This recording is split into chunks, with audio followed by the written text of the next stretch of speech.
Jerry, just to talk about your health, the cancer scare, and those kinds of things in your building on Netflix. Just your thoughts and the reaction to it.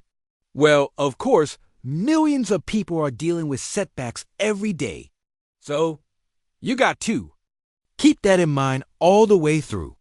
But there's no question that, from my point of view, the great life that I get to have. Believe it or not, being around you guys, being around this team, being around the NFL, being around sports, that for me, if you need to be around a positive attitude when you're trying to deal with something like that, I've been around it. So I've been blessed to, as I dealt with that cancer, I've been blessed to get to be a part of the NFL. We got a lot, as you know, to keep your mind going forward. You shared a conversation with Shadi because he had thyroid cancer. How emotional. Was that for the both of you to talk about that? Well, again, I don't want to get into his health issues. I can certainly talk about mine, but listen, my point is that when we talk about pressure, we talk about challenges. I told a coach one time, he said, "Man, that going for two, that just adds pressure."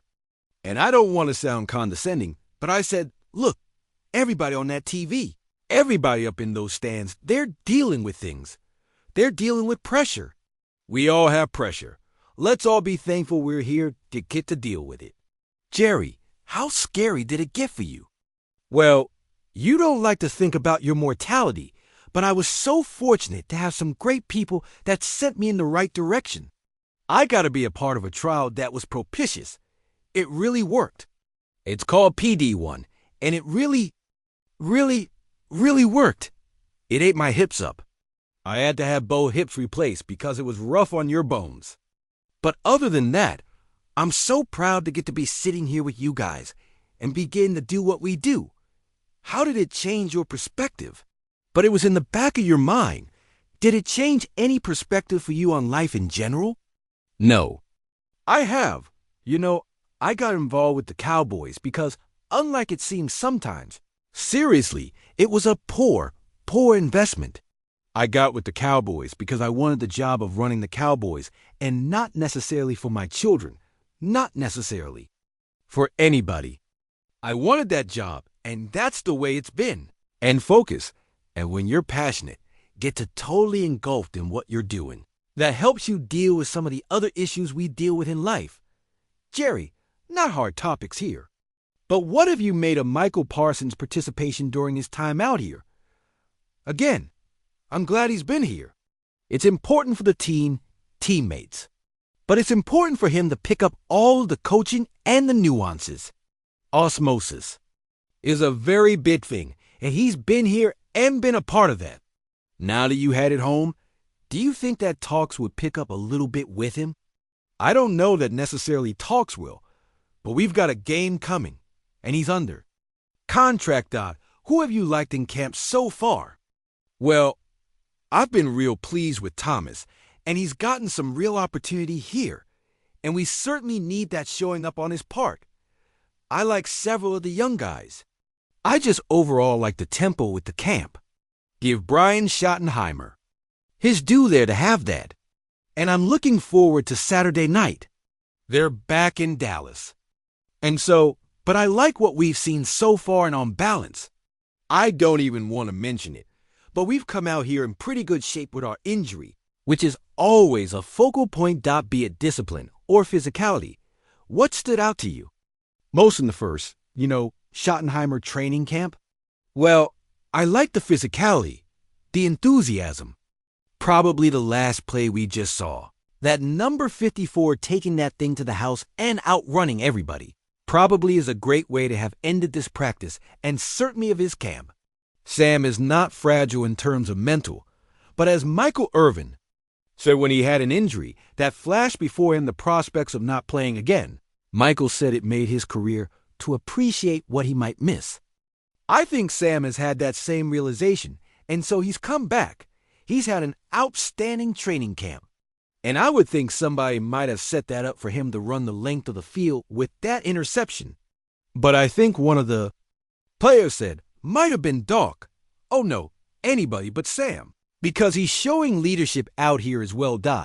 Is there anything concerning you?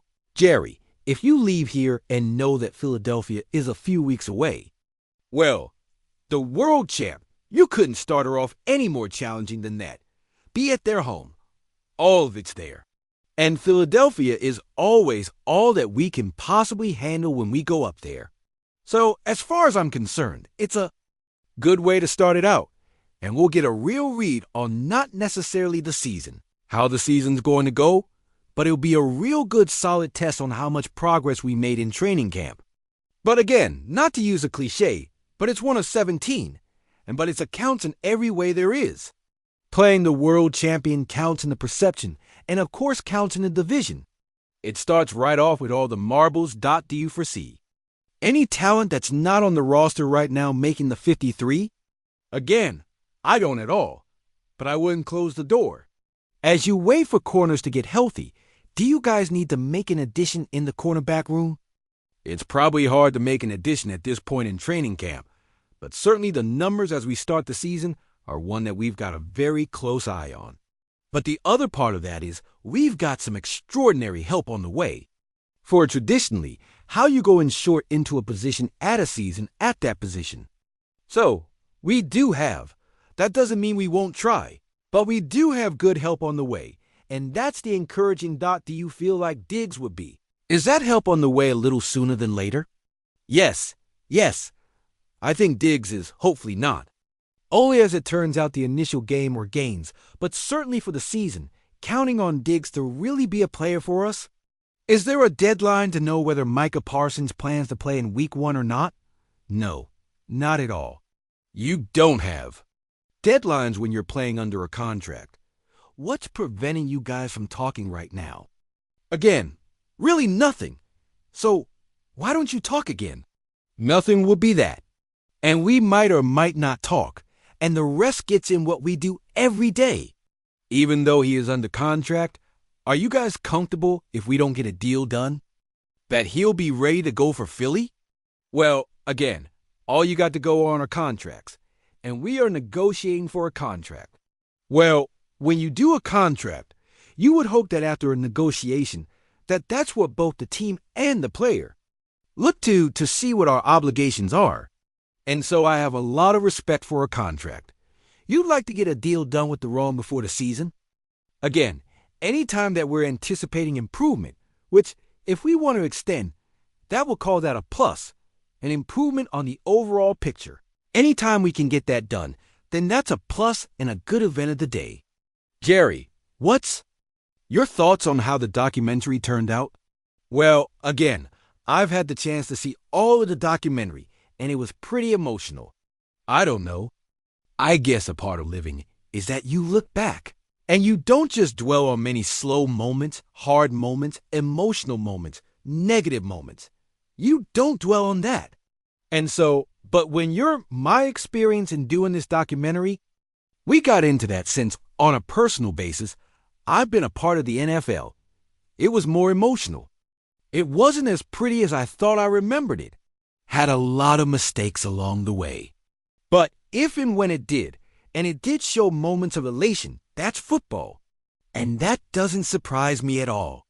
Football's about 98% having to really combination of endure and work through and 1 or 2% elation, and there's not a lot in between.